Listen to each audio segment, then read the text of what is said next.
Bloomberg Audio Studios. Podcasts, radio, news.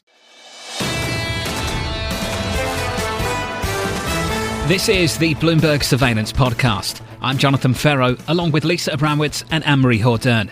Join us each day for insight from the best in markets, economics and geopolitics. From our global headquarters in New York City, we are live on Bloomberg Television weekday mornings from 6 to 9 a.m. Eastern. Subscribe to the podcast on Apple, Spotify or anywhere else you listen. And as always, on the Bloomberg Terminal and the Bloomberg Business app. Claudia joins us now for more. Claudia, welcome to the programme. Let's just start with that speech on Friday and the decision a month away. Just how finely balanced are things at the moment?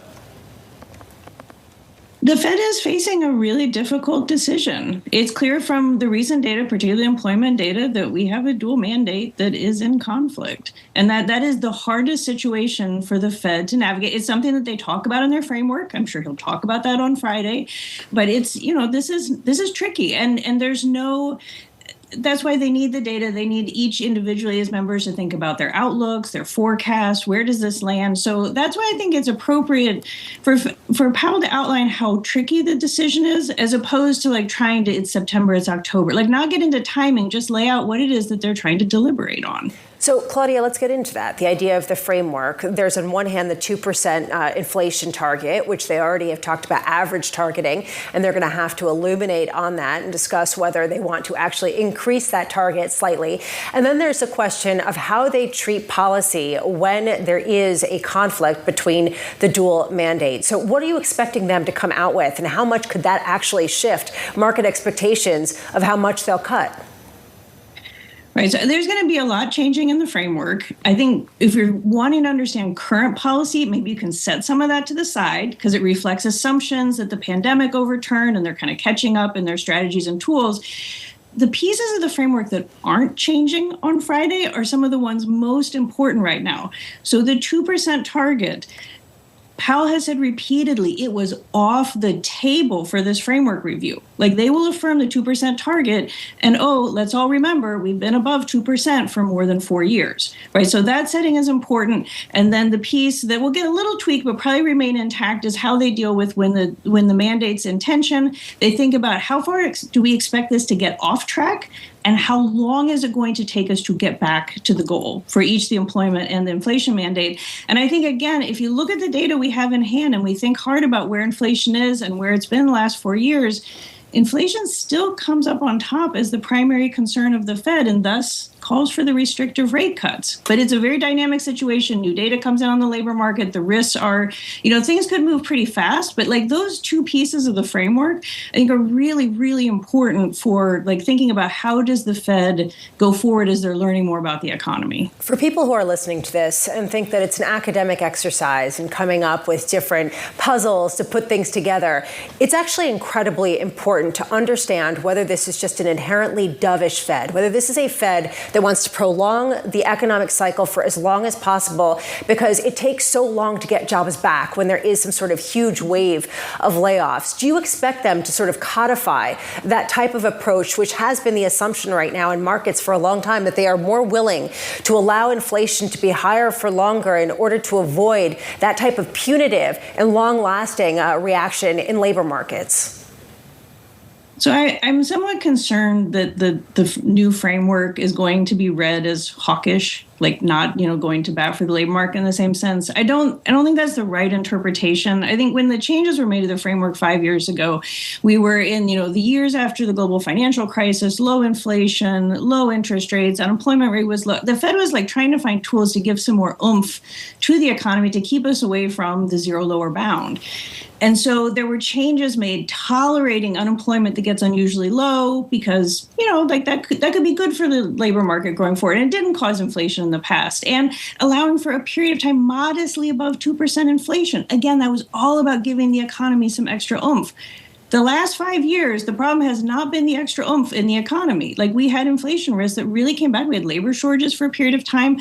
So there's going to be changes that reflect some of the challenges the Fed has seen in the last 5 years, but I would not see that as a fundamental oh, we need to, put less emphasis on the labor market. It's realizing that we have some new challenges. I think we'll see some more about like the supply side of the labor market, structural changes that we're seeing that could get mentioned as well. So it's a tricky document to read, but I don't think one should come at this and say, oh, the Fed is, going to leave the labor market behind. I think it's just really balancing the challenges they face with inflation with the challenges they face with the labor market. Claudia, before spending a little bit more time on the labor market, can I just ask a perhaps obvious question for people sitting at home? What's the value of a framework review conducted by a lame duck Fed chair? Right. So this is absolutely the right time for the framework review. The Fed started this in 2012. They started with a framework. It's about transparency. It's a communication tool. It is to clearly explain. It's a short document. It's pretty dense, but it's a short document to explain their principles, their strategies, big picture, high level. What are they doing?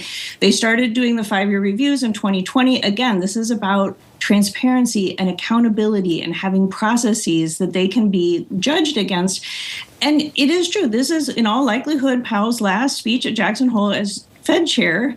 And yet, the framework is not the Fed chair's framework. It's the committee's framework. It is an agreement that they make together, and it isn't about one person. And also, this has been his tenure the last 5 years. So an exercise in accountability in them saying, some of the assumptions we made in 2020, those didn't turn out to be the right assumptions. We've got to make some adjustments. So it's a great time. And above all, they told us 5 years ago they were going to do this review. There's a lot that's changed. It's not a comfortable environment for the Fed to be out in public. True. They're doing the review. And that is so reassuring that we have a process that's working as planned. We'd love to hear your assumptions on a few things, and particularly the labor market. So let's start with that. The source of great division on Wall Street at the moment, and that's whether the step down in payrolls growth is a factor because of what we've seen in the economy, a cyclical turn, or maybe a structural shift with what we've seen on the supply side of the labor market. Claudia, do you have a bias as to which one it is right now?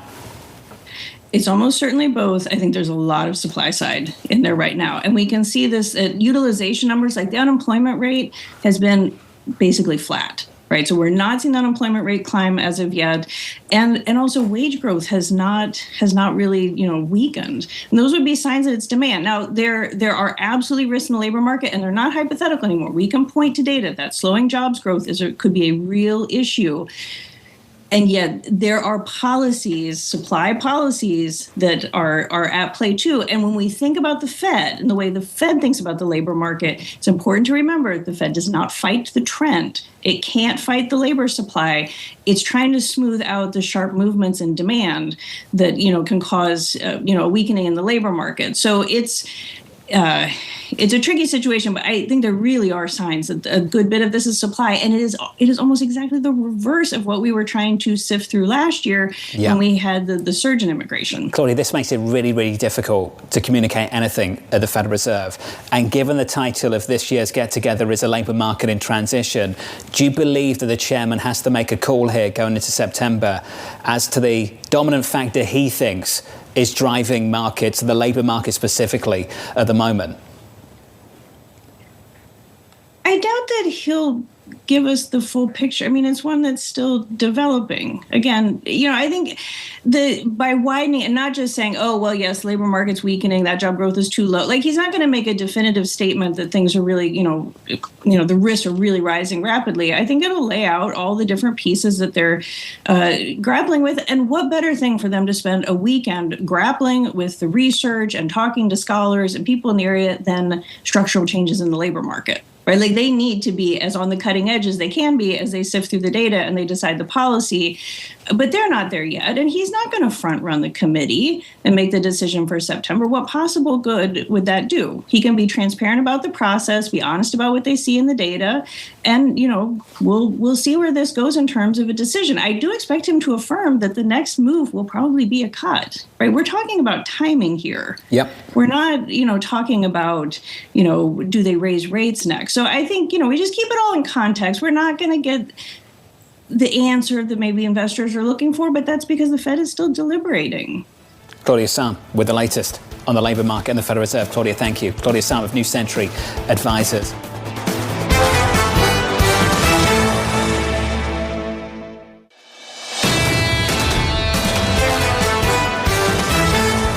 investors bracing for Fed Chair Jay Powell's speech at the Fed's annual symposium in Jackson Hole. Neil Dutta of Renaissance Macro Research writing, "Don't expect a strong signal."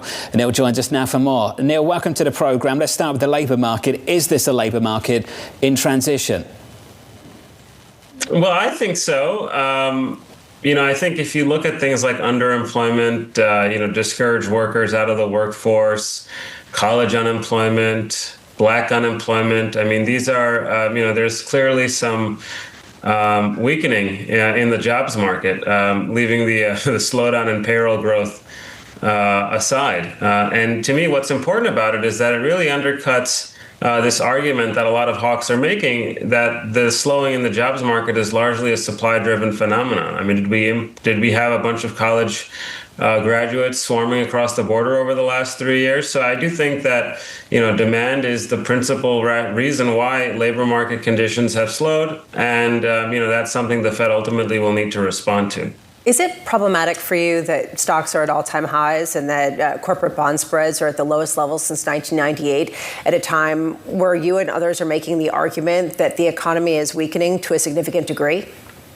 If financial conditions are actually this easy, why is it that lending standards in the Fed's own senior loan officer survey continue to tighten? Why is it that housing market conditions are weak? I mean, I think the argument is essentially conflating financial market conditions with financial conditions for the real economy. And the Fed needs to respond to what's actually happening in the real economy. Does it complicate, though, the Fed's messaging at a time where the economic data has been somewhat conflicted? There have been questions about the integrity of it just by virtue of how many people respond to these surveys. And you have a highly politicized environment with the president continuing to jawbone the Fed to cut rates significantly. No, I mean, there's a lot of noise and uncertainty, but it's also the Fed's responsibility to make decisions under these difficult circumstances. I think that's the tension that the chairman has to deal with. I don't believe that the Fed can cut 50, so it's kind of pointless to even talk about it. You have to basically understand where the other people on the other side of the argument are. I mean, basically, you have a Fed at the moment that is split between people that think they should cut twice and not at all.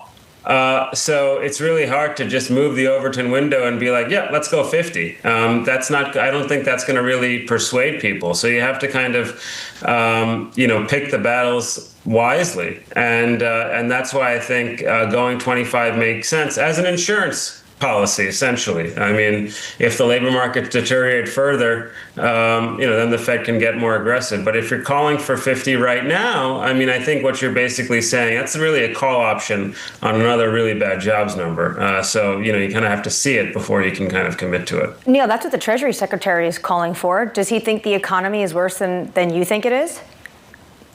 No, I think he thinks the Fed is more behind than I think they might be. When it comes to the Treasury Secretary, Jim Bianco is putting out this argument that Bessent is providing filler names, basically, and that maybe his argument, potential speculation, is that Trump's already cut a deal with Bessent to take the job for next year. What do you think of that kind of argument as you track who is going to be the new Fed chair? I mean, the Treasury Secretary said repeatedly that he's in the job that he wants, and that he's been offered the job and said no. So I would take him at his word.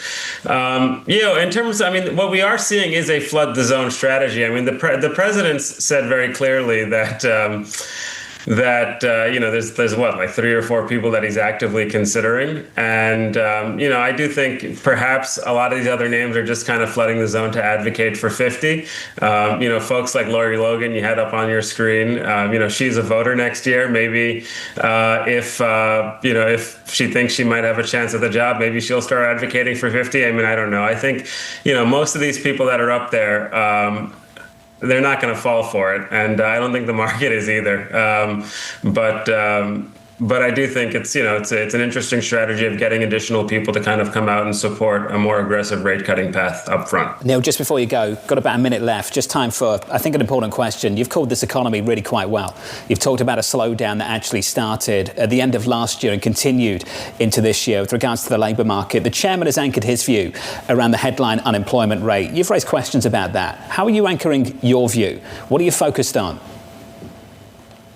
Well, I'm focused on a number of factors. When I talked to them, I highlighted them. But I think it's important to look at a wide body of indicators and, the Conference Board labor differential as an example. So what are consumers telling you about labor market conditions? They're telling you they're getting worse at the margin, that jobs are getting harder to get, jobs aren't plentiful. Historically, this has had a strong relationship to what actually happens with the unemployment rate. That's not surprising because people tend to see things in their own local economies before the data actually picks up on it. Or small businesses. I mean, there was a lot of enthusiasm around small business sentiment rising, but look at what small businesses are telling you about sales, that they're citing that as one of their single biggest problems, weak sales. And so historically, again, when that happens, you start to see unemployment going up. And then looking at the employment data itself, I mean, look, we can talk about lower break-even rates all you want, but I don't think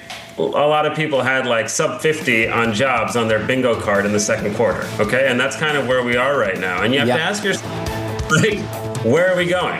And I do think it's probably weaker from here, particularly with respect to housing related industries. Neil, appreciate your time. As always, Neil Dutta of Renmac on the slowdown he sees in the economy.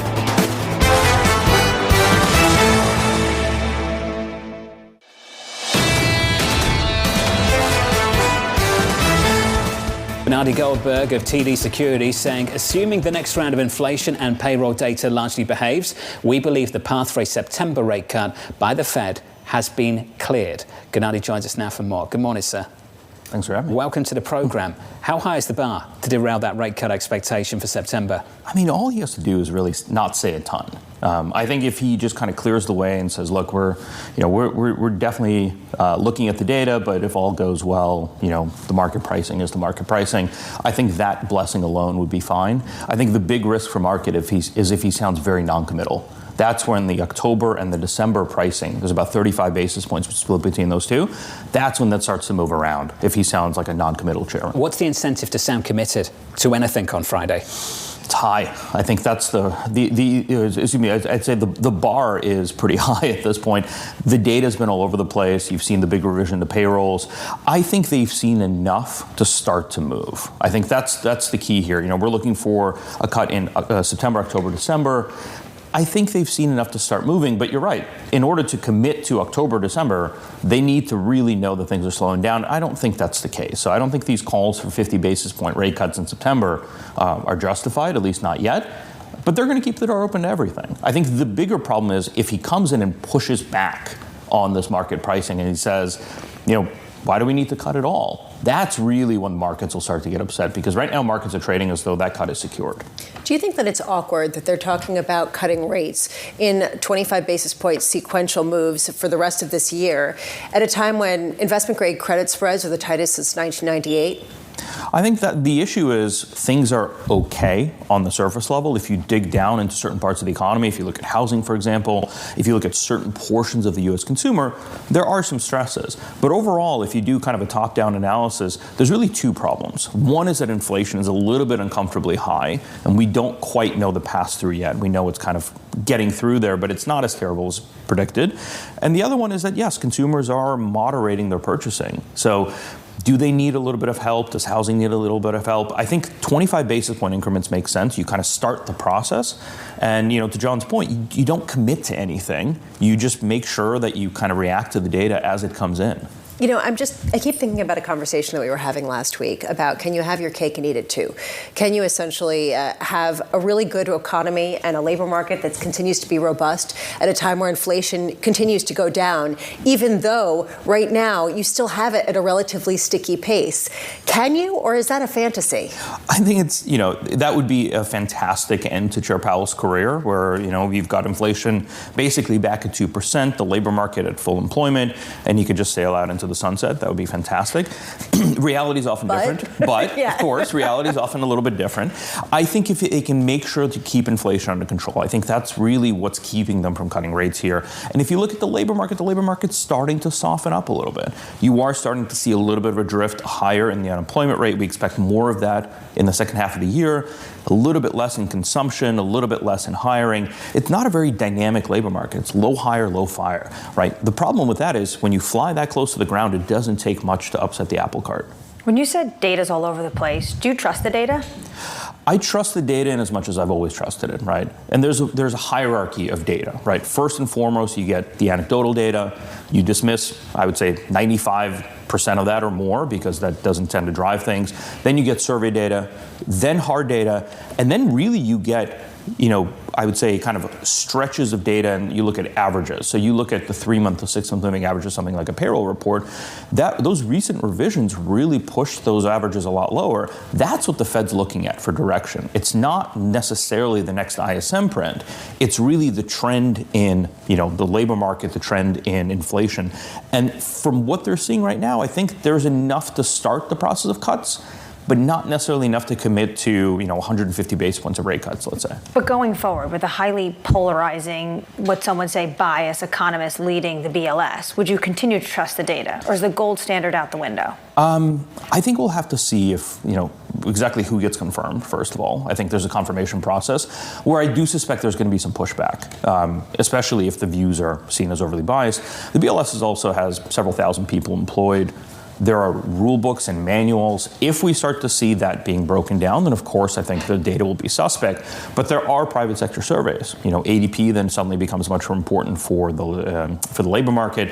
The issue is really not a comprehensive data set for inflation. That's the big problem, because everything feeds into the PCE report, which then the Fed uses.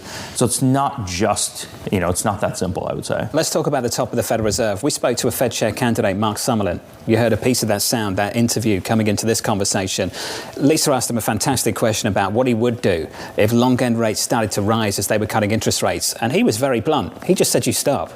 You stop, because that's not what you want to see happening. That is what happened last year from September onwards. Do you see a risk of that repeating all over again? I think if you view inflation as not being under control, then absolutely. And I think the issue right now is the Fed's got this very delicate balancing act. They want to start to ease. They want to start to help the economy because they are worried about the labor market.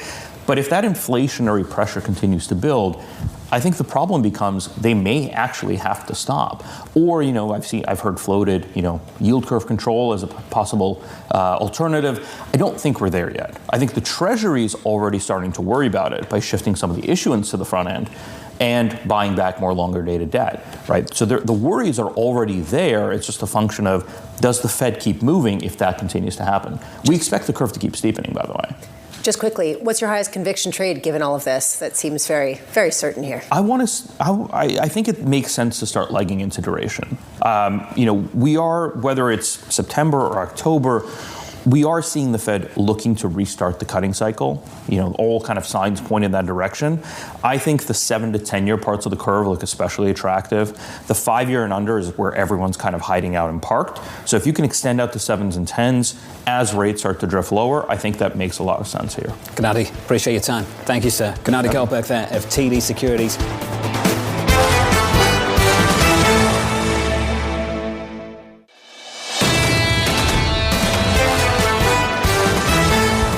Grieco of the Stimson Center writing the following: today's meeting will test Zelensky's ability to hold the line and to keep Ukraine's fate from being decided without him. Kelly joins us now for more. Kelly, welcome to the program. How do we avoid a late February scenario? How do we avoid a repeat of that? Yes, this has to be one of Zelensky and Europe's main concerns, is that we'll see a repeat of this, what happened in February. I think we're in a different place than we were in February. I think Zelensky is much smarter to not fall into sort of the traps that he did in February. And of course, the Europeans are going to be there to act as a buffer. Kelly, what do you know about this security guarantee? They're discussing the NATO Article 5-like guarantee, but not NATO.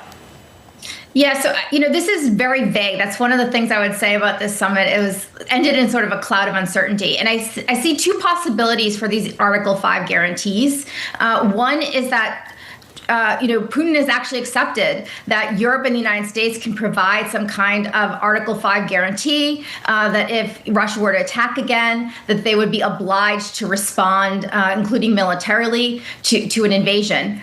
I think that's unlikely. But the second possibility would be that it's actually something more like there were negotiations in Istanbul shortly after the war started, and there was an Article 5 type guarantee as part of those negotiations that Russia had accepted. And essentially all of the parties, the United States, the Europeans, and Russia itself would guarantee Ukraine's security. If one of them attacked, the others would respond. And I think that maybe that we're returning to the Istanbul formula. Of course, we don't really know. Kelly, didn't they already make this agreement in 1994? What's so different from this than the Budapest Memorandum?